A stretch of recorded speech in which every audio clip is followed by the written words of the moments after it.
Hello students, आज हम Henry law और राउल्स लॉ से रिलेटेड न्यूमेरिकल्स पर वीडियो बना रहे हैं। आप लोग इस न्यूमेरिकल्स को अच्छे से समझना और इससे अलग न्यूमेरिकल या इस टाइप के न्यूमेरिकल ही ज़्यादातर बोर्ड में आते हैं और आप लोगों को इन्हीं की प्रैक्टिस करनी है या इन ऐसे टाइप के न्यूमेरिकल की प्रैक्टिस करनी है। तो सबसे पहले देखा जाए, ये दो क्वेश्चंस मैंने ले रखे हैं। ये हेनरी लॉ के दोनों क्वेश्चंस हैं, अपने एनसीईआरटी के इंटेक्स क्वेश्चन है, लेकिन दोनों बड़े अच्छे क्वेश्चंस हैं। सबसे पहला क्वेश्चन देखिए, H2S a toxic gas with रॉटन egg like smell. इन्होंने तो H2S के कैरेक्टर को दे रखा है और हम लोग H2S को क्वालिटेटिव एनालिसिस यानी सॉल्ट एनालिसिस में यूज़ भी करते हैं। Is used for qualitative analysis, ये इन्होंने मेंशन कर रखा है। अब आगे न्यूमेरिकल शुरू है। If the solubility of H2S in water at HTP is 0.195 m, जो स्मॉल m है ये मोलेलिटी को शो कर रहा है। Calculate Henry law constant. अपने को हेनरी लॉ कांस्टेंट की जरूरत है। अपने को पता है, यहाँ पर देखा जाए कि अपने को देखिए यहाँ पर partial pressure is equal to KH into x, ये अपना हेनरी लॉ का फार्मूला है इस वाले केस में। अब इन्होंने पार्शियल प्रेशर के लिए देखा जाए कुछ अलग तो दिया नहीं है, लेकिन इतना जरूर दे रखा है HTP, स्टैंडर्ड टेम्परेचर प्रेशर। तो स्टैंडर्ड जो टेम्परेचर है 273 केल्विन है और स्टैंडर्ड प्रेशर जो है 1 बार है। तो हमारा बेनिफिट तो इससे हो जाएगा इस वाले केस में। दूसरे नंबर पे देखा जाए, ये जो अब आगे KH, ये अपने को हेनरी लॉ कांस्टेंट पे कैलकुलेट करना है। KH की वैल्यू अपने को चाहिए। अब अपने अगली जरूरत क्या है, मोल फ्रैक्शन। अगर मोल फ्रैक्शन हमें पता चल जाए तो हम KH की वैल्यू कैलकुलेट कर देंगे। तो ध्यान से देखिए, ये जो 0.195 m गिवन है, ये CO2 कार्बन डाइऑक्साइड की मोलरिटी है। इसका मतलब क्या हुआ कि 0.195 mole CO2 are present in 1 kilogram of solvent. और 1 किलोग्राम सॉल्वेंट, हमारा सॉल्वेंट है क्या, देखा जाए यहाँ पर इन्होंने वाटर ले रखा है। इसका मतलब 1 किलोग्राम सॉल्वेंट मतलब 1 किलोग्राम वाटर लिया है इस वाले केस में। अपने पास देखा जाए यहाँ पर प्रेशर की बात अगर हम लोग करेंगे, P इज इक्वल टू, यहाँ पर देखा जाए 1 ATM और इसको बार में कन्वर्ट करोगे तो 1.013 बार, ये सिचुएशन स्पेशली बन करके आती है। और यहाँ पर अगर हम 1 बार अगर लेके चलेंगे तो आपको देखने से लग रहा है कि 1 बार अगर हम यहाँ पर यूज करते हैं, थोड़ी सी ATM से बार की वैल्यू लोअर है, तो ये 0.987 यहाँ पर देखा जाए ATM। तो हमें न्यूमेरिकल में इस वैल्यू को स्पेशली यूज करना है पार्शियल प्रेशर की प्लेस पर। KH अपने की जरूरत है, KH अपनी रिक्वायरमेंट है और मोल फ्रैक्शन हमें और चाहिए। तो यहाँ पर देखा जाए हमारे पास number of moles of CO2 जो हमारे सामने वैल्यू गिवन है 0.195 मोल्स और नंबर ऑफ ऑफ H2O ले लेते हैं। तो यहाँ पर देखो number of mole of H2O के लिए इन्होंने केवल इससे हमें ध्यान रखना पड़ेगा 0.195 m। m मीन्स मोलेलिटी, मतलब 1 किलोग्राम वाटर में 0.195 मोल CO2 अवेलेबल है। तब चूंकि CO2 का ग्राम में वैल्यू देखा जाए 1 किलोग्राम मतलब 1000 ग्राम और अपॉन 18, तो मास इन ग्राम अपॉन मोलर मास, इससे अपने को नंबर ऑफ मोल मिल जाएगा। तो ये वैल्यू हमारे सामने 55.55 मोल, ये आपको पहले से ही पता है कि 1 लीटर 1 किलोग्राम H2O के में नंबर ऑफ मोल जो आते हैं 18 से डिवाइड करने के बाद 55.55 मोल आते हैं। अब मोल फ्रैक्शन हम यहाँ पे निकाल देते हैं। मोल फ्रैक्शन ऑफ CO2, तो CO2 के number of mole 0.195 upon 0.195 plus 55.55। इससे हमें देखा जाए इस फार्मूले से, इस कैलकुलेशन से हमें नंबर ऑफ यानी मोल फ्रैक्शन की वैल्यू मिलेगी। और मोल फ्रैक्शन की वैल्यू जो यहाँ पर आएगी तो ये 0.0035। कैलकुलेशन तो इजी है, आप लोग कैलकुलेशन को कर ले, नॉर्मल कैलकुलेशन है। इस कैलकुलेशन में प्रॉब्लम्स नहीं आनी चाहिए, पेशेंस के साथ करना, गलती ना हो। 0.035 ये मोल फ्रैक्शन CO2 का आ जाएगा। अब हमें चाहिए KH। इस फार्मूले में देखा जाए अपने पास KH की जरूरत है, तो KH इज इक्वल टू, यहाँ पर कंडीशन क्या दिख रही है, partial pressure upon mole fraction. और हमारे सामने पार्शियल प्रेशर की वैल्यू देखा जाए पहले से ही हमने ले रखा है। प्रेशर 1 ATM देखा जाए 1.013 बार होता है, तो 1 bar is equal to 0.987 ATM। तो यहाँ पर प्रेशर की प्लेस पर हम देखा जाए 0.987 यूज कर देंगे, और मोल फ्रैक्शन की जगह पर देखा जाए 0.0035 हम वैल्यू यूज कर देंगे। अब ये कैलकुलेशन जो हमारा है ये हेनरी लॉ कांस्टेंट की रीडिंग बना देगा। तो यहाँ पर देखा जाए ये 282 बार, ये हमारा आंसर निकल के आएगा। क्योंकि आपको पता है KH क्या है, हेनरी लॉ कांस्टेंट है, मोल फ्रैक्शन को यूनिट आएगी नहीं, तो उसकी जो यूनिट निकल के आएगी वो पार्शियल प्रेशर की यूनिट आएगी, मतलब प्रेशर की यूनिट आएगी। और उसको आपने पहले से ही बार में ले रखा है, देखो 1 bar is equal to this ATM, तो आपने बार में वैल्यू ले रखी है, तो ये रिलेशन आ जाएगा। स्पेशली इस केस में देखा जाए, किसी किसी केस में इन लोगों ने क्या किया है कि यहाँ पर देखा जाए 1 ATM is equal to 1.013 bar, direct ये 1.013 बार ये वैल्यू पुट कर रखी है, तो उस केस में ये 289.5 या 0.4 की समथिंग में इसका रिजल्ट आता है। दोनों तरह से आप लोगों को मिलेंगे, यानी न्यूमेरिकल्स जो है दोनों तरह से एनालिटिकल हैं और दोनों तरह से राइट हैं। इसका कोई एक करेक्ट ये नहीं लगाया जा सकता। अगर आपकी बुक में ये आंसर है तो उसमें ये वैल्यू आपको पुट करनी पड़ेगी, और अगर आपका 289 है तो उस केस में 1.013 बार वैल्यू आपको पुट करनी पड़ेगी।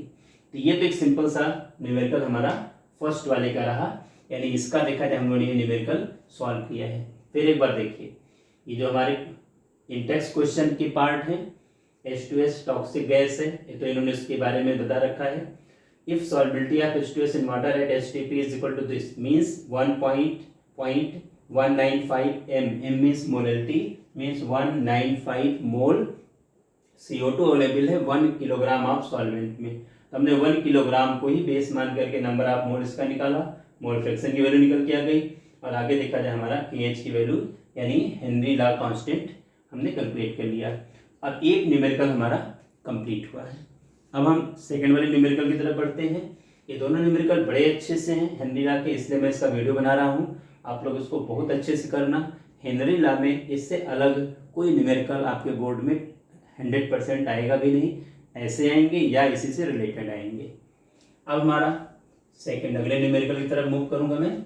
सेकंड वाला न्यूमेरिकल भी अपने इसी से रिलेटेड है, स्पेशली इंटेक्स क्वेश्चन ये भी है, और दोनों इंटेक्स क्वेश्चन बहुत अच्छे हैं, इसलिए मैंने इसको यहाँ पर ले रखा है कि आपका इंटेक्स क्वेश्चन अच्छे से होना चाहिए।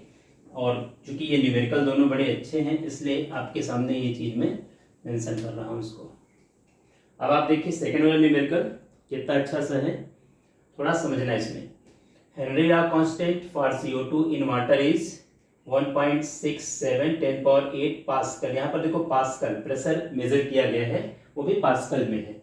Eight 298 kelvin calculate the quantity of CO2 in 500 ml of soda water when packed under 2.5 atm CO2 pressure at 298 kelvin.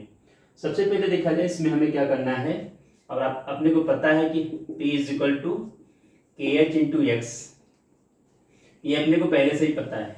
देखा जाए ये अपना हेनरी लॉ का फार्मूला अपना है। अब इसमें देखा जाए हेनरी लॉ कांस्टेंट यानी KH की वैल्यू दी गई है 1.67 10⁸ पास्कल 298 केल्विन पर दी गई है, KH की वैल्यू गिवन है। तो KH हमारे सामने जो गिवन है 1.67 इंटू 10⁸ पास्कल एट 298 केल्विन, ये वैल्यू ऑलरेडी गिवन है। साथ में देखा जाए KH की वैल्यू दे दी गई, और प्रेशर के लिए दे रखा देखो यहाँ पर इन 500 of soda water when packed under 2.5 atm। ये जो पार्शियल प्रेशर है 2.5 atm में दिया गया है। तो P जो वैल्यू दी गई है 2.5, ATM में देखो ये वैल्यू दी गई है। सबसे बड़ी बात क्या है कि हमें दोनों को सेम लेवल पर लेके चलना पड़ेगा, सेम यूनिट में लेना पड़ेगा। तो हमारा जो प्रेशर है 2.5 ये ATM में है, इसको अगर मल्टीप्लाइड कर दिया जाए 1.013, तो अब ATM की वैल्यू को बार में कन्वर्ट करने के लिए 1.013 में से मल्टीप्लाई करेंगे तो ये हमारा बार में कन्वर्ट हो जाएगा। और साथ में हमें पास्कल चाहिए, तो मल्टीप्लाइड बाई 10⁵। तो अब ये वैल्यू हमारी देखो पास्कल में कन्वर्ट हो गई। हमारे सामने जो प्रेशर बन गया 2.5 ATM गिवन जरूर है, लेकिन अब इसको 1.013 से मल्टीप्लाई करके हमने इसको पहले बार बना दिया और 10⁵ से मल्टीप्लाई करके अब हमने इसको पास्कल बना दिया, क्योंकि 1 ATM is equal to 1.013 bar और 1 bar is equal to 1 into 10⁵ pascal. तो ये हमारा पूरा रिलेशन। अब देखो KH की वैल्यू भी पास्कल में है, प्रेशर को भी आपने पास्कल में कन्वर्ट कर लिया। अब आप यहाँ से मोल फ्रैक्शन निकाल दीजिए। यहाँ पर देखा जाए x is equal to KH, यहाँ पर देखा जाए x इज इक्वल टू हमारे पास जो रिजल्ट आ जाएगा ये P upon KH। Partial pressure की वैल्यू तुम्हारे सामने है 2.5, 1.013, 10⁵ अपॉन और KH की वैल्यू 1.67 इंटू 10⁸। ये हमारा देखा जाए रिजल्ट है। अब हमारे सामने जो इसका स्पेशली आंसर निकल करके आएगा वो देखा जाए एक सिंपल सा कैलकुलेशन है, और इस कैलकुलेशन से अपना जो रिजल्ट आएगा 1 यहाँ पर जो इसकी मोल फ्रैक्शन की वैल्यू निकल के आ रही है ये 1.51 इंटू 10⁻³ ये देखा जाए यहाँ पर 1.51 इंटू 1.51 इंटू 10⁻³ 517 इंटू 10⁻³। ये तो हमारे मोल फ्रैक्शन की वैल्यू निकल के आएगी। साथ में मोल फ्रैक्शन को यूनिट तो आती नहीं, लेकिन अपने क्या चाहिए देखा जाए, calculate the quantity of CO2 in 500 ml। मतलब अभी हमारा ये न्यूमेरिकल हमारा आंसर नहीं है, ये तो हमें केवल एक वैल्यू मिल गई है मोल फ्रैक्शन की। अब हमें CO2 का अमाउंट चाहिए, और कितने 500 ml वाटर में। तो पहले तो हमारे पास जो वाटर है 500 ml, इसके नंबर ऑफ मोल निकाल लेते हैं। Number of moles of water, सबको पता है वाटर की डेंसिटी 1 आती है। वाटर की डेंसिटी 1 आएगी तो इसका इम्पैक्ट क्या होगा, अब चूंकि 500 ml वाटर है तो 500 ग्राम हो जाएगा। यहाँ पर देखा जाए 500 ग्राम आ जाएगा और अपॉन 18 कर देंगे, तो इस तरह से हमें नंबर ऑफ मोल की वैल्यू वाटर की निकल के आ जाएगी। ये देखा जाए 55.55 1 लीटर की वैल्यू निकल के आती है, तो उसका हाफ चूंकि आपने 500 ml ले रखा है, तो ये वैल्यू जो हमारे सामने निकल करके आ जाएगी ये स्पेशली 27.78 ये वैल्यू हमारे सामने निकल के आ जाएगी मोल में। ये देखा जाए, अब अपने को पता है देखिए mole fraction is equal to number of mole of CO2 upon number of mole of CO2 plus number of mole of H2O। ये अपने पास पता है, क्योंकि आपको पता है ये x की वैल्यू तो हमने यहाँ से निकाल दी। Number of mole of CO2 देखा जाए ये अपने को चाहिए। नीचे डिनोमिनेटर साइड में number of mole of CO2 चूँकि डाइल्यूट सोल्यूशन है इसलिए इसको हम नेग्लेक्ट कर सकते हैं। तो हमारे पास जो मोल फ्रैक्शन का रिजल्ट आ जाएगा यहाँ पर देखा जाए x is equal to number of mole of CO2 upon number of mole of H2O। इस वैल्यू को हम ले लेते हैं। अब हमारे सामने देखा जाए अगला रिजल्ट जो हमारे सामने आ रहा है x इज इक्वल टू हमारे सामने, और x की वैल्यू सीधे यहाँ पर पुट कर लिया जाए जो हम लोगों ने कैलकुलेट किया है 1.517 इंटू 10⁻³ ये अपना रिजल्ट है। और नंबर ऑफ मोल CO2 का अपने को चाहिए और नंबर ऑफ मोल आपने 27.78 ले रखा है। अच्छा एक चीज़ ध्यान में रखिएगा, डाइल्यूट सोल्यूशन के बेसिस पर ही हम लोगों ने इसको निगलेक्ट कर रखा number of mole of CO2। अगर कंसनट्रेट सोल्यूशन रहेगा तो ये निगलेक्ट नहीं होगा। और आपको पता है कि जितने भी हेनरी लॉज हैं, राउल्ट्स लॉज हैं, या जितने सोल्यूशन के कॉन्सेप्ट हैं सब के सब स्पेशली वर्क किस पर करते हैं, ये डाइल्यूट सोल्यूशन पर वर्क करते हैं। इसलिए हम लोगों ने इसको जो है यहाँ पर अवॉइड कर रखा है, इसको निगलेक्ट कर रखा है। अब अपने सामने देखा जाए, ये ध्यान रखना है, x की वैल्यू देखो यहाँ से हमें निकल के आ जाएगी।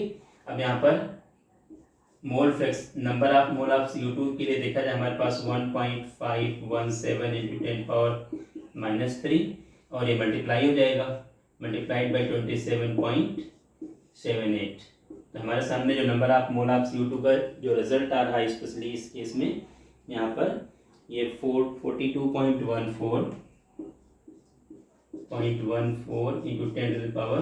10⁻³ ये मोल निकल के आ जाएगा स्पेशली। लेकिन आपको मैं एक चीज़ बता दूँ, हमें क्या चाहिए, यहाँ पर देखा जाए कैलकुलेट द क्वांटिटी, क्वांटिटी का मतलब मास चाहिए। हमें मोल तो मिल गया, अब यहाँ पर मोलर, अब CO2 के नंबर ऑफ मोल की तरफ नंबर ऑफ मोल भी हमें मिल गया। अब हमें ग्राम में वैल्यू चाहिए, तो पता है कि मोल जो वैल्यू मिली है उसको मल्टीप्लाइड बाई मोलर मास कर दिया जाए तो वैल्यू ग्राम में आ जाएगी। तो यहाँ पर मास ऑफ CO2 इन ग्राम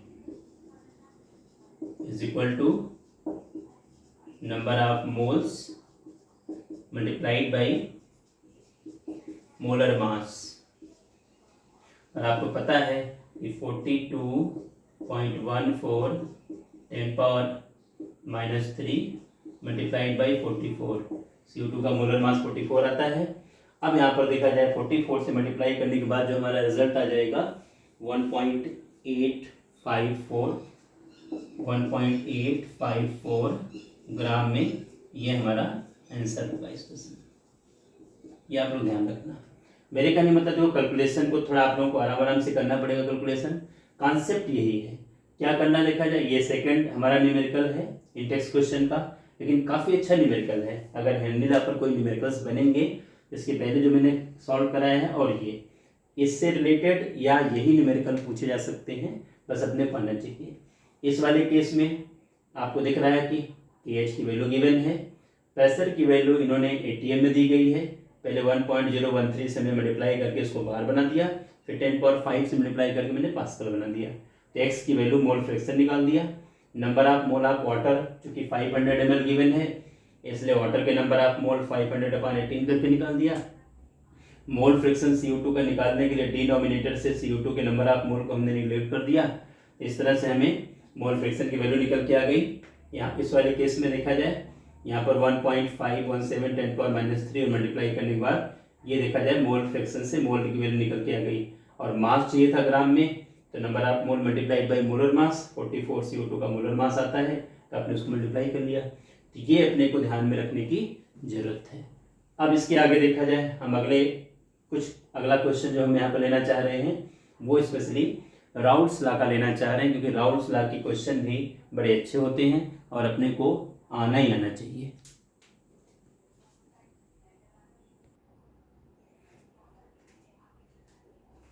अब इसके आगे देखा जाए, ये अगला न्यूमेरिकल मैंने ले रखा है। ये न्यूमेरिकल स्पेशली राउल्ट्स लॉ से रिलेटेड है। क्या न्यूमेरिकल देखा जाए, आपके NCERT क्वेश्चन है, सॉल्व्ड क्वेश्चन है, लेकिन इतने काम का क्वेश्चन है कि इस टाइप के न्यूमेरिकल आपको या तो बोर्ड में मिलेंगे या केवल डिजिट चेंज करके, थोड़ा सा कॉन्सेप्ट चेंज करके न्यूमेरिकल दूसरे दे देंगे। लेकिन बड़े अच्छे न्यूमेरिकल्स ये हैं, आप लोग थोड़ा इसको अच्छे से समझना। Vapour pressure of chloroform and dichloromethane at 298 kelvin are 200 mmHg and 415 mmHg respectively. मतलब क्लोरोफॉर्म और डाइक्लोरोमेथेन का जो वेपर प्रेशर है प्योर स्टेट में 200 mmHg क्लोरोफॉर्म का है और 415 mmHg डाइक्लोरोमेथेन का। कैलकुलेट, अब दो इसमें न्यूमेरिकल्स हमारे सामने आ गए। Vapour pressure of the solution prepared by mixing 25.5 gram chloroform and 40 gram of dichloromethane at 298 Kelvin and the mole fraction of each component in the vapor phase। मतलब पूरा Raoult's law जिस बच्चे को पता है और कॉन्सेप्ट दिमाग में है, वो इस न्यूमेरिकल को बड़ी इजी गोइंग कर लेगा। बड़ा आसान सा न्यूमेरिकल है। सबसे पहले यहाँ पर देखो, अपने पास जो वैल्यूज दी गई हैं, यहाँ पर देखा जाए, ये मास ऑफ क्लोरोफॉर्म CHCl3, यहाँ पर देखा जाए क्लोरोफॉर्म का दे रखा है 25.5 ग्राम, और ऐसे ही देखा जाए mass of CH2Cl2 dichloromethane dichloromethane का देखा जाए 40 ग्राम दे रखा है, 40 ग्राम। ये दोनों का तो मास गिवन है। अब एक काम और हम लोग कर लें कि इनका मोलर मास निकाल दें, और मोलर मास निकल जाएगा तो मास और मोलर मास को डिवाइड करके मोल्स निकाल लेंगे, और मोल के बाद मोल फ्रैक्शन की तरफ चले जाएंगे, तो हम राउट्स लॉ के करीब आ जाएंगे। क्योंकि अपने को पता है इसमें, देखो हमें क्या करना है, vapour pressure of solution prepared, पहले नंबर पर तो हमें वेपर प्रेशर, पूरे सोल्यूशन का वेपर प्रेशर चाहिए अपने को, पीटी की वैल्यू, टोटल वेपर प्रेशर चाहिए। कब? जब 25.5 ग्राम क्लोरोफॉर्म और 40 ग्राम ऑफ डाइक्लोरोमेथेन को हमने मिलाया है, और साथ में वेपर फेज में भी हमें मोल फ्रैक्शन की नीड है, जिसके लिए हमने एक अलग कॉन्सेप्ट थोड़ा सा डिस्कस किया है, वो यहाँ पर हमें अप्लाई करना है। तो स्पेशली देखा जाए, अब हम लोग क्या करेंगे, मोलर मास निकाल देते हैं। Molar mass of CHCl3 chloroform, और आपको सबको पता है carbon atomic mass 12, hydrogen atomic mass 1, chlorine 35.5 multiplied by 3। ये जो हमारे सामने वैल्यू निकल के आ जाएगी 119.5, ये इसकी वैल्यू देखा जाए स्पेशली निकल करके आप लोगों के सामने आ जाएगी 119.5। ये देखा जाए हमारा क्लोरोफॉर्म का मोलर मास है। और अगर हम डाइक्लोरोमेथेन का ले लें तो यहाँ पर देखा जाए मोलर मास ऑफ CH2Cl2, तो कार्बन 12 और हाइड्रोजन देखा जाए 2 हैं, 1 के लिए 1, 2 के लिए सीधे 2 ले लेते हैं, और क्लोरीन फिर वही यहाँ पर देखा जाए 35.5, डायरेक्ट 2 से मल्टीप्लाई कर लें, या 35.5 मल्टीप्लाइड बाई 2 कर लेते हैं। तो ये देखा जाए टोटल वैल्यू, ये तो आपका देखा जाए ये 71 आ जाएगा, 73 और 10 यानी 85 आ जाएगा। यहाँ हम चाहें तो ग्राम पर मोल ले सकते हैं ऐसा। ये इसका मोलर मास है। अब देखो मास तो गिवन है, मोलर मास भी मिल गया, मोल फ्रैक्शन निकाल देते हैं यहीं पर देखा जाए इस वाले केस में। तो यहाँ पर मोल फ्रैक्शन अगर निकाल के चलेंगे, नंबर ऑफ मोल सीधे निकाल लें, फिर मोल फ्रैक्शन का नंबर आ जाएगा। Number of mole of chloroform, ये क्लोरोफॉर्म का देखो ग्राम में वैल्यू है 25.5, और क्लोरोफॉर्म के लिए देखा जाए आपने इसका जो मोलर मास निकाला है 119.5। ये तो देखा जाए नंबर ऑफ मोल क्लोरोफॉर्म का इसे निकल कर के आ जाएगा, और नंबर ऑफ मोल जो क्लोरोफॉर्म का निकल के आएगा ये स्पेशली 0.213 मोल ये क्लोरोफॉर्म का है। ऐसे इसका निकाल देते हैं, number of moles of CH2Cl2। अब इसके देखा जाए 40 ग्राम है, 40 अपान, और इसका जो मोलर मास हमने ले रखा है 85 ले रखा है, तो इसके जो नंबर ऑफ मोल निकल के आ जाएंगे स्पेशली देखा जाए इस वाले केस में 0.47 मोल। ये दोनों के देखा जाए नंबर ऑफ मोल निकल के आ गए। चूंकि अपने को देखा जाए चाहिए क्या, vapour pressure of the solution prepared by mixing 25.5 gram of chloroform and 40 gram of dichloromethane at 298 kelvin. एक तो हमें ये न्यूमेरिकल करना है, और दूसरे नंबर पे देखा जाए हमें ये न्यूमेरिकल करना है। एक चीज अपने को पता है, देखा जाए यहाँ पर अगर हम फर्स्ट वाले केस पर ही चलें, स्पेशली देखा जाए फर्स्ट वाले पार्ट की तरफ चलें, क्योंकि हमारी तो ये नीड तो है सबके लिए। देखा जाए फर्स्ट वाले केस में हमें जरूरत स्पेशली है, पहले मोल फ्रैक्शन निकाल दे दोनों का, तो हम सीधे राउल्स लॉ फॉलो कर लेंगे। Specially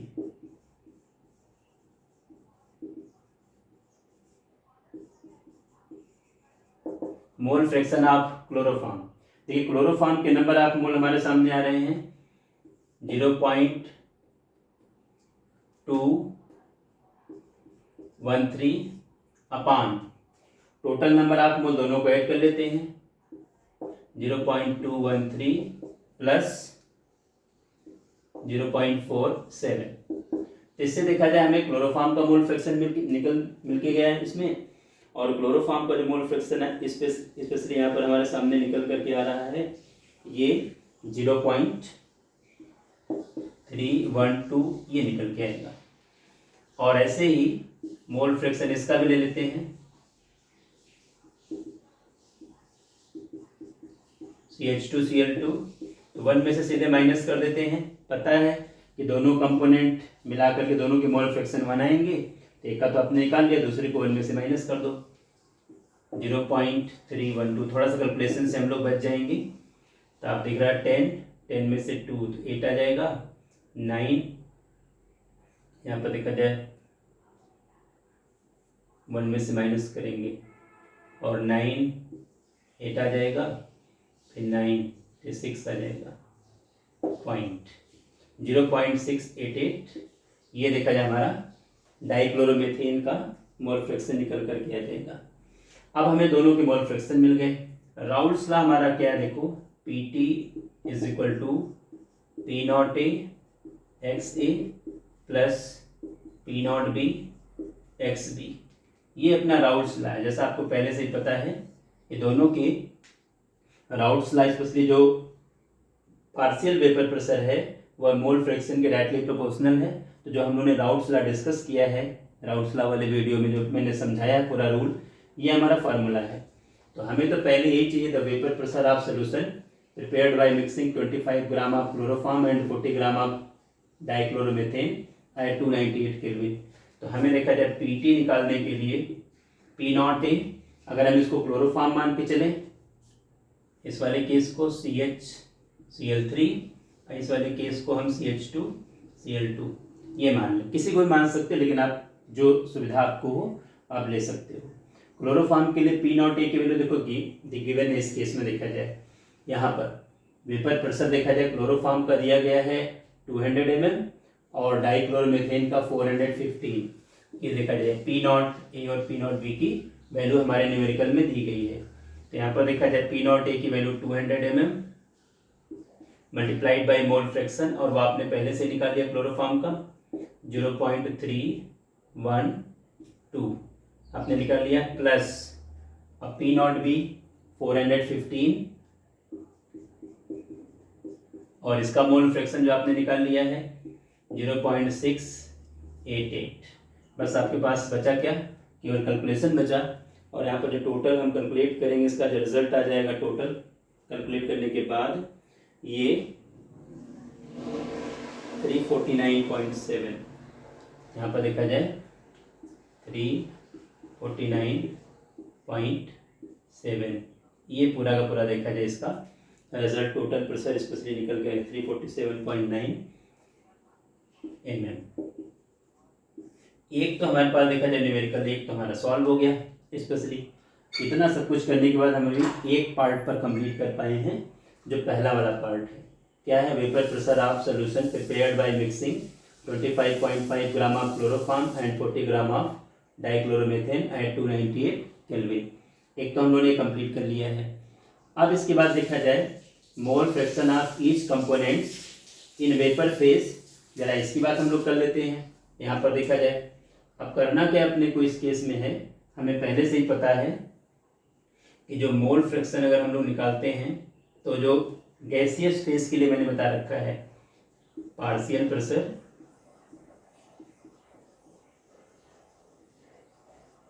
is equal to mole fraction into total pressure. ये फार्मूला जो डाल्टन्स लॉ के बेसिस पर हमने डराइव किया था वेपर फेज के रिगार्डिंग, तो ये अपने को समझने की जरूरत है। अब जरा इसकी बात हम लोग कर ले। देखो पार्शियल प्रेशर का मतलब आप समझ रहे हो, P0A XA की वैल्यू क्लोरोफॉर्म के रिगार्डिंग चाहिए और P0B XB की वैल्यू डाइक्लोरोमेथेन के रिगार्डिंग चाहिए। और इसके बाद देखा जाए मोल फ्रैक्शन हमारी जरूरत है। टोटल प्रेशर आपने 349.7 आपने ये कैलकुलेट कर रखा है पहले से ही। तो अपने को देखो सिंपल से करना क्या है, स्पेशली यहाँ पर आसानी से इसका दिमाग ये लगा लेना है, इजी गोइंग इस फार्मूले का यूज़ करना है। अब यहाँ पर देखा जाए, अगर हम PA लेके चलेंगे P0A XA, अब यहाँ पर देखा जाए PA की वैल्यू अगर हम क्लोरोफॉर्म को लेके चल रहे हैं तो P0A की वैल्यू हमारे सामने देखा जाए 200। यहाँ पर देखा जाए P0A की वैल्यू हमारे पास 200 आ जाएगी और XA मोल फ्रैक्शन जो हमने ले रखा है 0.312 ले रखा है। ये हमारे पास देखा जाए रिजल्ट आ जाएगा स्पेशली। और आपको सबको पता है कि इसका जो रिजल्ट हमारे पास कैलकुलेशन से आएगा निकल करके इस केस में यहाँ पर 0 0 और 2 2 जा 4, 2 1 जा 2 और 2 3 जा 6, 3 पॉइंट पर डेसिमल लगा दें 1 2 3, यहाँ पर हमने डेसिमल लगा दिया। और ऐसे हम पी बी को ले लेते हैं, तो P naught B x D. अब पी नॉट बी की वैल्यू हमारे सामने देखा जाए 415 है और मोल फ्रैक्शन जो हमारे सामने 0.688 रिजल्ट आ रहा है। तो इसमें देखा जाए जो हमारा रिजल्ट आ जाएगा डाइक्लोरोमेथेन के रिगार्डिंग, स्पेशली यहाँ पर हमारे सामने ये 62.4 तो इसका निकल के आ रहा है और इसका जो निकल के आ जाएगा ये 285.5 ये हमारा रिजल्ट देखो जाए पीबी की वैल्यू निकल के आ जाएगी। अब हम मोल फ्रैक्शन की तरफ बढ़े जाएंगे गैसियस फेज के लिए। ये पॉइंट थोड़ा सा मैं हटा देता हूँ आप लोगों की, क्योंकि ये हो चुका है पहले से ही, थोड़ा आप लोग समझना है इसको ध्यान से।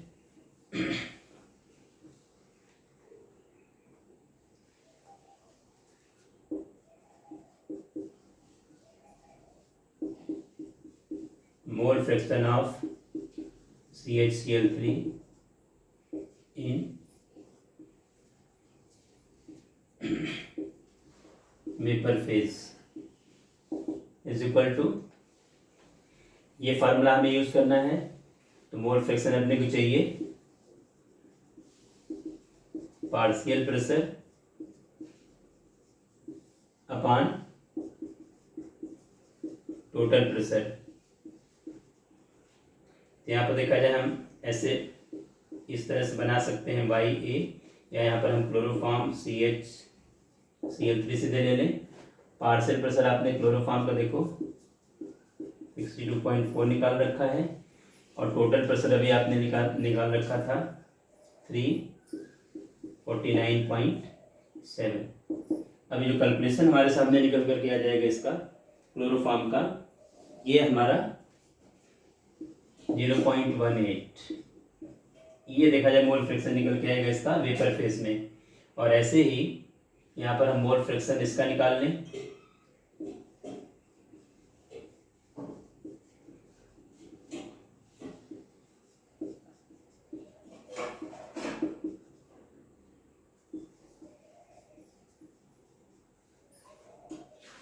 इन vapour phase is equal to 1 minus, सीधे 1 माइनस कर लेते हैं 0.18। तो आपको देखने से लग रहा है कि 10, ये 2 आ जाएगा और 9 तो 7 आ जाएगा 0.7। जो मेरे समझाने का पर्पज स्पेशली था आप लोगों का, अगर हम इस केस को देखें क्लोरोफॉर्म का, देखिए सोल्यूशन फेज में मोल फ्रैक्शन 312 है 0.312 और डाइक्लोरोमेथेन का यहाँ पर माइनस करने के बाद जो 0.688 आ रहा है। लेकिन वेपर फेज में क्लोरोफॉर्म का जो मोल फ्रैक्शन निकल के आया 0.18 आया है और डाइक्लोरोमेथेन का जो निकल के आया है 0.72 आया है। इसका मतलब सिंपली क्या है कि dichloromethane is more volatile than chloroform, क्योंकि मैंने कहा था ना कि सोल्यूशन फेज में मोल फ्रैक्शन की वैल्यू अलग आएगी, वेपर फेज में मोल फ्रैक्शन की वैल्यू अलग आएगी। किस पर डिपेंड करेगा कि हमारा जो सब्सटेंस, जो हमने कंपोनेंट मिला करके सोल्यूशन बनाया है, उसमें जो कंपोनेंट मोर वोलेटाइल होंगे उनकी वेपर ज़्यादा बनेगी, उनकी मोल फ्रैक्शन वेपर फेज में ज़्यादा आएगी। क्योंकि मोल फ्रैक्शन की वैल्यू देखा जाए डाइक्लोरोमेथेन की 0.72 आ रही है, सोल्यूशन फेज में इसी की 0.688 है। इसका मतलब क्या है कि dichloromethane is more volatile than chloroform. ये अपने को पूरे न्यूमेरिकल को इस तरह से करना है, ये आपको ध्यान से करना है। ये न्यूमेरिकल अपने एनसीईआरटी में है, सॉल्व है, लेकिन आपको आना ही आना चाहिए, इसलिए सबको अच्छे से समझने की जरूरत है। अपने राउल्स लॉ का ये न्यूमेरिकल्स हैं। अब इसी से रिलेटेड एक और न्यूमेरिकल्स हैं, जरा उसकी बात करूँ आपके सामने।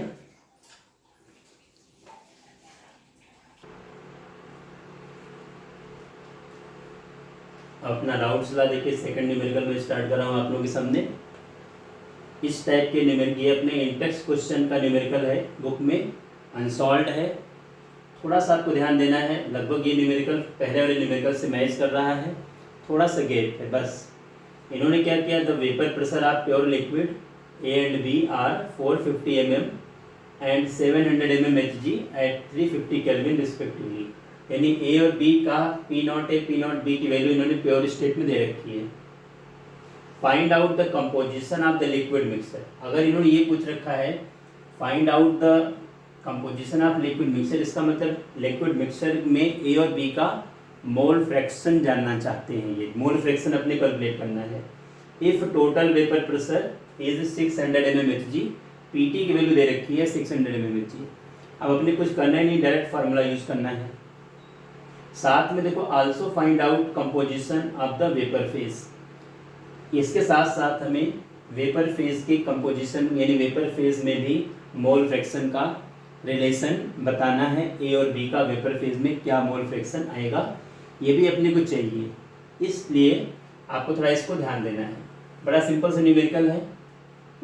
यहाँ पर देखा जाए पी नॉट ए की वैल्यू इन्होंने ए कंपोनेंट का दे रखा है 450 mm Hg और पी नॉट बी का भी वैल्यू दे रखा है 700 mm Hg। ये इन्होंने दे रखा है। PT की वैल्यू दे रखी है टोटल प्रेशर। यहाँ पर टोटल प्रेशर देखा जाए इन्होंने 600 mm Hg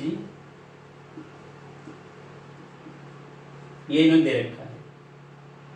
अब इसमें अगर हम जैसे एक को अगर XA और XB ए कंपोनेंट और बी कंपोनेंट मोल फ्रैक्शन अपने को चाहिए तो अपने को एक टर्म में यहाँ पर देखो कैलकुलेट करना पड़ेगा। PT is equal to P naught A XA plus P naught B XB। अब एक को या तो हम XA को या XB को इस टर्म में हमें लेना पड़ेगा, क्योंकि पता है कि XA plus XB equal to 1, क्योंकि दो कंपोनेंट हैं, दोनों कंपोनेंट के मोल फ्रैक्शन को प्लस करेंगे तो 1 आ जाएगा।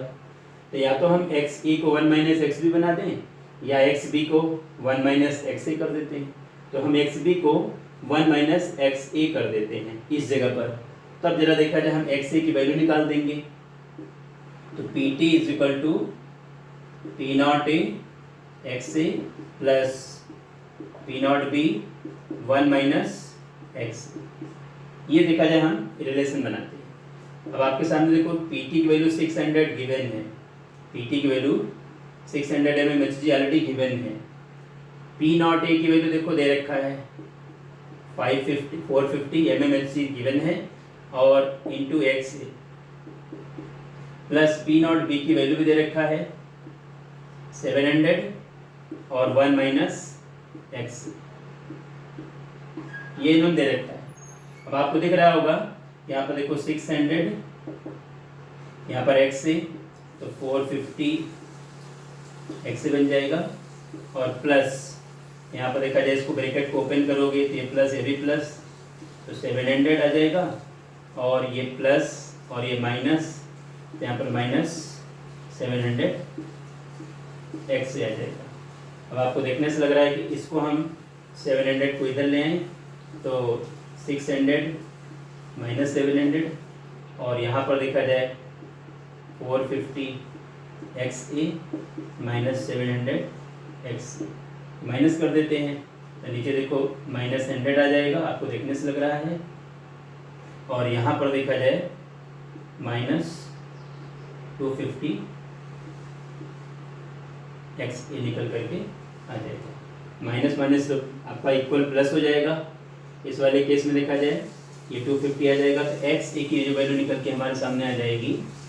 इस वाले केस में XA इज इक्वल टू इस वाले केस में 100 डिवाइडेड बाई 250।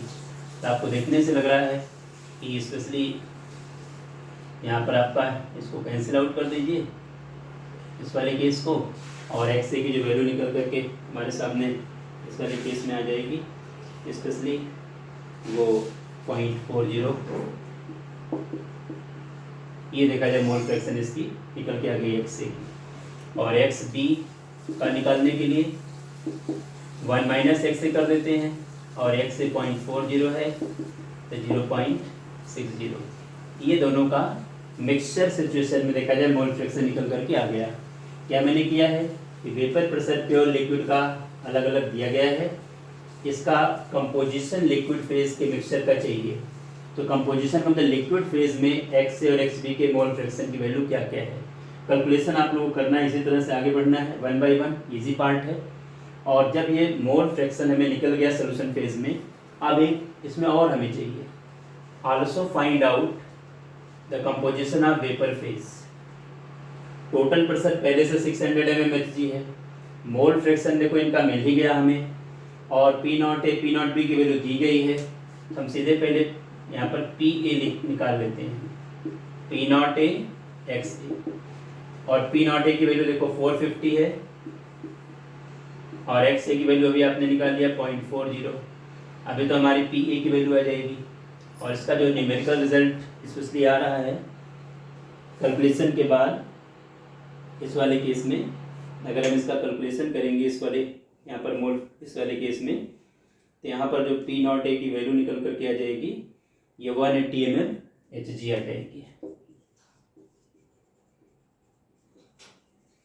ये आ जाएगी। ऐसे पी भी निकाल दीजिए, P naught B X B, और पी नॉट बी की वैल्यू देखो पहले से गिवन है 700, और मल्टीप्लाइड बाई 0.60। तो आपके सामने देखा जाए रिजल्ट जो आ जाएगा, डायरेक्ट आप मल्टीप्लाई कर दो इसको नॉर्मल तरीके से, और मल्टीप्लिकेशन के बाद जो अपना रिजल्ट स्पेशली यहाँ पर आएगा, ये 420 mmHg आ जाएगा। अब पी ए पी बी की वैल्यू निकाल दिया हम लोगों ने। अब mole fraction in vapour phase का फॉर्मूला लगा देते हैं, mole fraction in vapour phase is equal to partial pressure upon total pressure. Mole fraction जो हम लोग लेते हैं, mole fraction in vapour phase, ये हमारा रिलेशन है। अब आपके सामने देखा जाए Y A is equal to partial pressure आपने निकाला है 180, और टोटल प्रेशर अभी आपके सामने 600 गिवन है। तो आपके सामने जो रिलेशन आ जाएगा, स्पेशली मल्टीप्लिकेशन डिवीजन के बाद यहाँ पर देखा जाए ए कंपोनेंट का, ये स्पेशली हमारे सामने जो रिलेशन आ रहा है पॉइंट, ये देखा जाए मोल फ्रैक्शन आ जाएगा। ऐसे पी कंपोनेंट का निकाल तो 1 माइनस 0.30 0.70, ये देखा जाए ये वेपर फेज का ये मोल फ्रैक्शन है, और ये सॉल्यूशन का है। इसको लिक्विड फेज ले लेते हैं, लिक्विड फेज का है। क्या कंडीशन दिख रही है कि लिक्विड में एक्स ए की वैल्यू 0.4 है, वेपर फेज में 0.3 है, वो बी की वैल्यू लिक्विड फेज में 0.6 है, वेपर फेज में देखो 0.7 है।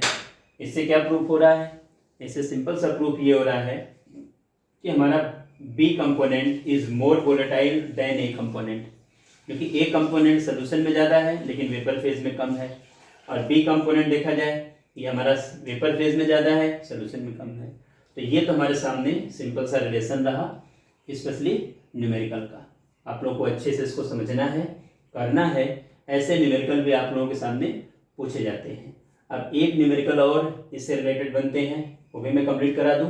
तो अपने पूरे राउंड्स ला के 3 टाइप के न्यूमेरिकल बनते हैं, 2 टाइप के न्यूमेरिकल हमने करा दिए, और एक न्यूमेरिकल और अपने एक टाइप का और न्यूमेरिकल और अपने को डिस्कस करना है, उसकी बात कर लेते हैं।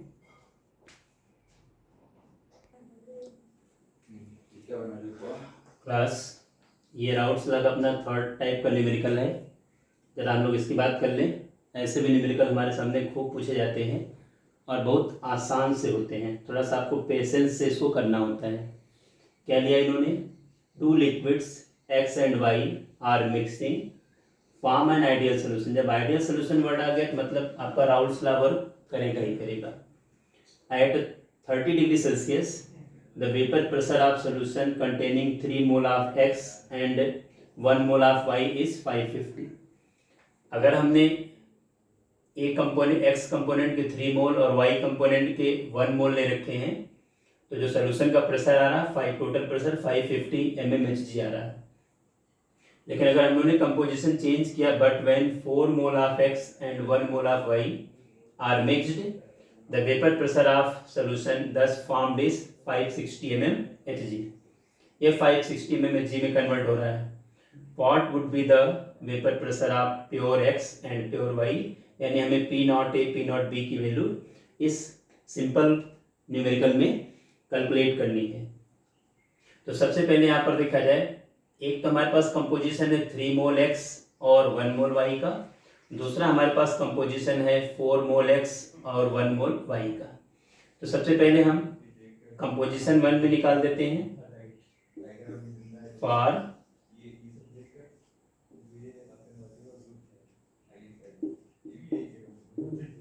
फॉर कंपोजिशन फर्स्ट, यहाँ पर देखा जाए,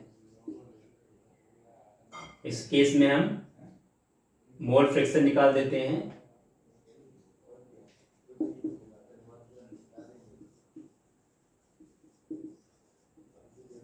मोल फ्रैक्शन ऑफ x, और आपको पता है कि x के हम लोगों ने क्या किया, 3 मोल लिए हैं।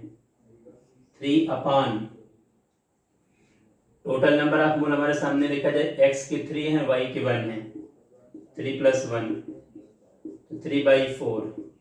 एक तो देखा जाए हमारे पास ये x कंपोनेंट का मोल फ्रैक्शन यहाँ पर निकल करके आ रहा है 3/4, और आपको देखने से लग रहा है कि 3/4 लेने से यहाँ पर जो वैल्यू निकल के आ जाएगी ये 0.75 निकल के आ जाएगी।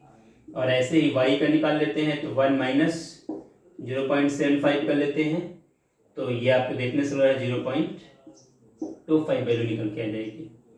हमें क्या करना है, देखो PT = P naught A XA plus P not B XB। तो यहाँ पर देखा ये ए भी हमने लिया, यहाँ पर XY लिया गया है। यहाँ पर हम एक काम करते हैं, इसको पूरे को हम x कंपोनेंट मान लेते हैं, इसको y को। देखो x मानने से क्या है, यहाँ मोल फ्रैक्शन वाला रिलेशन थोड़ा सा बिगड़ेगा, इसलिए हम इसको थोड़ा सा आपके सामने इस तरह से शेयर करना चाहते हैं। अब देखो पहला हमारे सामने सिचुएशन क्या निकल के आ रही है कि 3 मोल x और 1 मोल y मिला जाए तो 550 टोटल प्रेशर आ रहा है। तो PT की वैल्यू 550 आ रही है। अब हमें P नॉट ए चाहिए, और मोल फ्रैक्शन की वैल्यू आपने पहले निकाल दी 0.75, प्लस दूसरे केस में देखा जाए हमें P नॉट बी चाहिए और मोल फ्रैक्शन आपने निकाल दिया 0.25। तो हमारा एक इक्वेशन देखा जाए ये बन गया। तो 550 = यहाँ मल्टीप्लाई कर लेते हैं 0.75 P नॉट ए और प्लस 0.25 P नॉट बी। इसको इक्वेशन नंबर हम फर्स्ट मान लेते हैं, क्योंकि इसका यूज हम लोग आगे करेंगे ए और बी कंपोनेंट को, यानी एक्स और वाई कंपोनेंट को निकालने के लिए। ये तो फॉर कंपोजिशन फर्स्ट के लिए ये हमारा रिलेशन बना। अगर आगे आते हैं फॉर कंपोजिशन सेकंड कंपोजिशन हमने क्या किया देखा जाए, but when 4 mole of x and 1 mole of y are mixed, अगर 4 मोल x और 1 मोल y मिलाया जा रहा है तो वेपर प्रेशर जो निकल के आ रहा है वो 560 आ रहा है। अब यहां पर देखा जाए मोल फ्रैक्शन ऑफ x, तो x के हम लोगों ने सेकंड कंपोजिशन में 4 मोल ले रखे हैं अपॉन 4 + 1, तो आपको दिख रहा है 4/5, तो आपको देखने से लग रहा है कि 0.8 निकल के आ जाएगा। और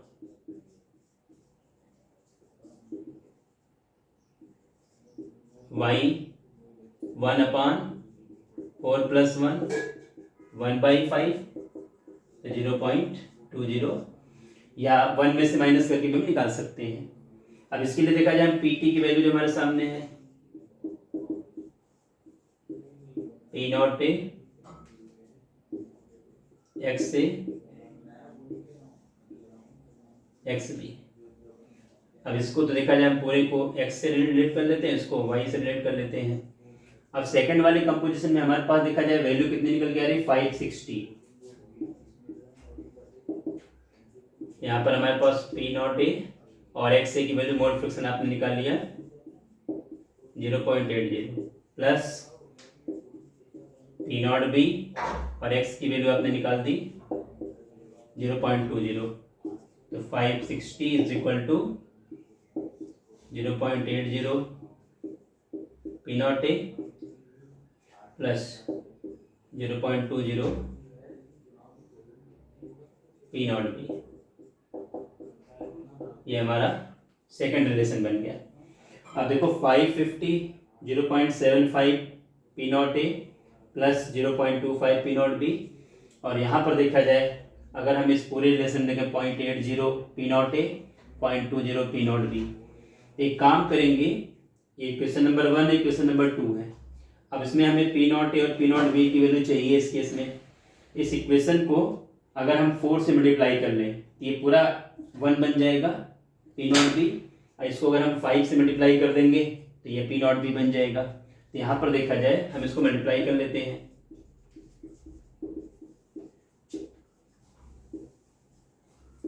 question first by 4 and equation second by 5 we get. अब देखा जाए इक्वेशन फर्स्ट को हमने 4 से मल्टीप्लाई किया, इक्वेशन सेकेंड को हमने 5 से मल्टीप्लाई किया है।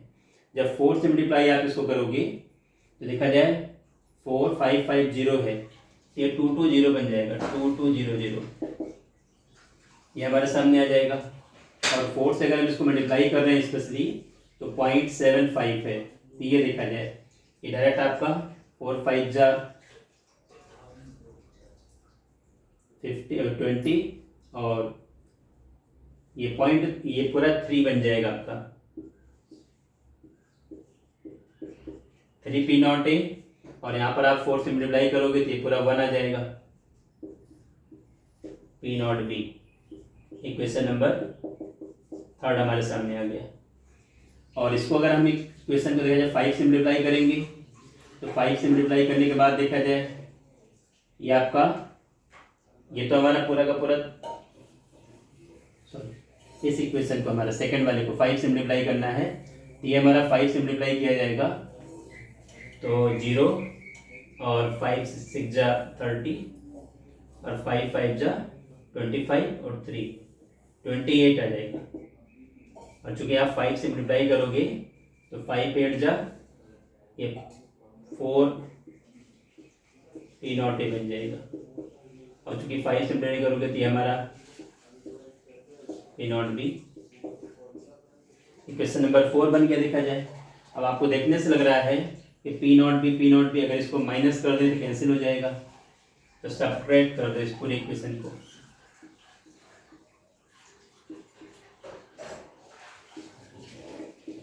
सब्ट्रैक्ट करना है, आपको दिख रहा है यहाँ माइनस, सब्ट्रैक्ट में क्या माइनस साइन लग जाएगी, ये तो पूरी वैल्यू हमारे सामने कैंसिल आउट हो गई। यहाँ पर आपको देखने से लग रहा है कि यहाँ माइनस अगर हम करेंगे तो माइनस में रिजल्ट सब्ट्रैक्ट करने से आ जाएगा 0 0 और 8 6 आ जाएगा, 2 से 2 कैंसिल, और यहाँ पर हमारे सामने माइनस पी नॉट ए आ जाएगा। तो आपको देखने से लग रहा है कि हमारे पास जो रिजल्ट आ गया पी नॉट ए, जिसको कि आपने एक्स मान रखा था पहले से, ये 600 mmHg, ये का रिजल्ट हमारे सामने देखो निकल के आया। फिर एक बार समझिए ध्यान से, ये न्यूमेरिकल हमारे सामने दिया गया है, दो लिक्विड हमारे पास एक्स और वाई हैं, इनको हम मिला रहे हैं, आइडियल सोल्यूशन बन रहा है। 30 केल्विन पर 30 डिग्री सेल्सियस पर अगर हमने 3 मोल एक्स और 1 मोल वाई मिलाया है, सोल्यूशन का जो वेपर प्रेशर आ रहा है टोटल 550 mmHg आ रहा है। लेकिन दूसरा कंपोजिशन हमने 4 मोल एक्स और 1 मोल वाई लिया है तो 560 mm आ रहा है। What would be the vapour pressure of pure X and pure Y, तो प्योर एक्स और प्योर वाई का वेपर प्रेशर अपने को चाहिए, तो पहले आपने कंपोनेंट 1 का मोल फ्रैक्शन निकाल दिया और पी नॉट यानी पी टी के बेसिस पर ये रिलेशन बना दिया, इक्वेशन बन गया। कंपोनेंट 2 का देखा जाए हमने ये रिलेशन बना दिया। इक्वेशन नंबर फर्स्ट को देखा जाए हमने 4 से मल्टीप्लाई किया है तो इससे ये पूरा पी नॉट भी बन जाएगा। और इक्वेशन नंबर सेकेंड को हम लोगों ने देखा जाए 5 से मल्टीप्लाई किया तो ये देखा जाए पी नॉट भी बन जाएगा। ये पूरा कैंसिल कर देंगे माइनस करने पर, हमारे पास एक्स ए की वैल्यू देखो 600 mmHg। एक रिजल्ट हमारे सामने देखो निकल के आ गया। जब हमें पी नॉट ए की वैल्यू मिल गई, हमारे पास ये दोनों जो रिलेशन हैं, किसी भी रिलेशन में अगर हमें वैल्यू पुट कर दें तो हमें दूसरे वाली की वैल्यू निकल के आ जाएगी। अब उसको यहाँ पर मैं सॉल्व करके आप लोगों को दिखा देता हूँ। स्पेस कम है इसलिए इस जगह थोड़ा सा इसको सॉल्व कर लिया जाए।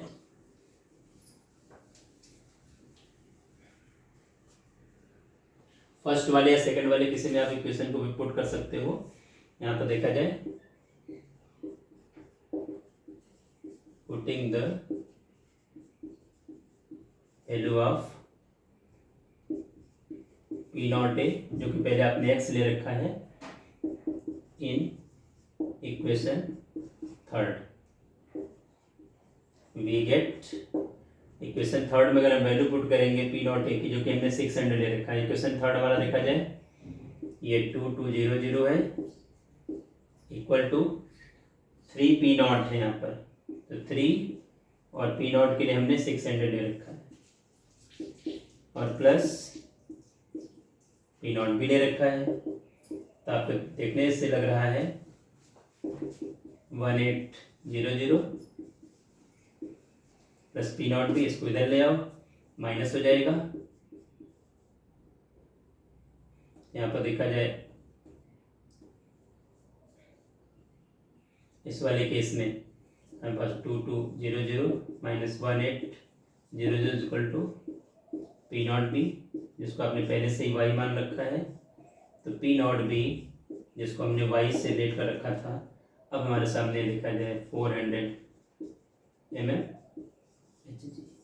ये रिलेशन हमारे सामने निकल के आ जाएगा। ये 3 टाइप के न्यूमेरिकल हमारे राउल्स लॉ से रिलेटेड बनते हैं। फर्स्ट न्यूमेरिकल बुक में सॉल्व है, फिर भी मैंने उसको क्लियर किया, समझाया। सेकंड अनसॉल्व है, इंटरेस्ट क्वेश्चन है, और ये आपके एक्सरसाइज में एक क्वेश्चन है। बड़े अच्छे क्वेश्चंस हैं ये हैं, या तो यही सब पूछे जाएंगे या इनसे इसी टाइप के और भी न्यूमेरिकल आपके सामने पूछे जाएंगे। अब आपका हेनरी लॉ के न्यूमेरिकल्स और राउल्स लॉ के न्यूमेरिकल कंप्लीट हुए। अब इसके आगे अगला जो वीडियो आएगा वो क्वालिटेटिव प्रॉपर्टी से रिलेटेड आएगा। Thank you.